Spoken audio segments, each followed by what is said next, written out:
என் மனைவி நான் சொல்றதை கேட்கவே மாட்டாங்க. எங்க வீட்டுல எப்ப பார்த்தாலும் சண்டை வந்துகிட்டே இருக்கு. என் கணவன் வந்து எப்பயுமே சண்டை போட்டுட்டே இருக்காருன்னு சொல்லிட்டே இருக்கோம்ல. இதே மாதிரி ஒரு வீட்டுல எப்பயுமே சண்டை வந்துட்டே இருக்கு. அந்த மனைவி அவர்கிட்ட கோச்சுக்கிட்டு அவங்க அப்பா வீட்டுக்கு போயிடுறாங்க.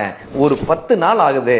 மறுபடியும் தன்னுடைய கணவன் வீட்டுக்கு வராங்க. என்னுடைய பொருட்கள்லாம் நான் எடுத்துட்டு போறதுக்காக வரேன், என்னோட திங்ஸ் எல்லாம் நான் எடுத்துக்கிறேன்னு சொல்லி அவங்க ரூம்ல போய் பெட்டியை திறந்து அந்த திங்ஸ் எல்லாம் எடுத்து வச்சிட்டு இருக்காங்க.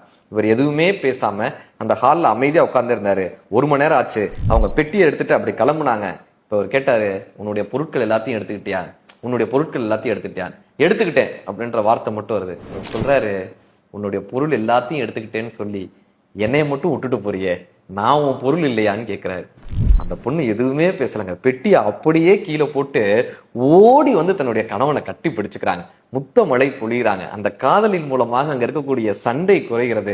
அந்த பெட்டி திறந்து கொள்றது. அந்த பெட்டியில எதுவுமே எடுத்து வைக்கலங்க. அந்த பெட்டி காலி பெட்டியாக இருக்கிறது. அந்த கணவன் மீது வைத்திருந்த அன்பும் அந்த வீட்டிற்கு மீண்டும் வர வேண்டும் என்கிற காரணமும் மட்டும்தான் அந்த காலி பெட்டி முழுவதும் நிரம்பி இருந்ததை தவிர அதுல வேற எந்த பொருட்களுமே இல்லைங்க. ஆகாயத்தை ஒரு பலூனில் கட்டி உடையாமல் பார்த்துக் கொள்கிறது இந்த காதல். ஆதாரமே இல்லாத இந்த பூமியை அரவணைத்து காக்கிறது இந்த காதல். உங்கள் வீட்டிலும் சண்டைகள் வரும்போது இந்த காதலின் கரங்கள் அங்கு இருக்கும்போது அந்த சண்டைகள் தானாய் நிறைவடைகிறது.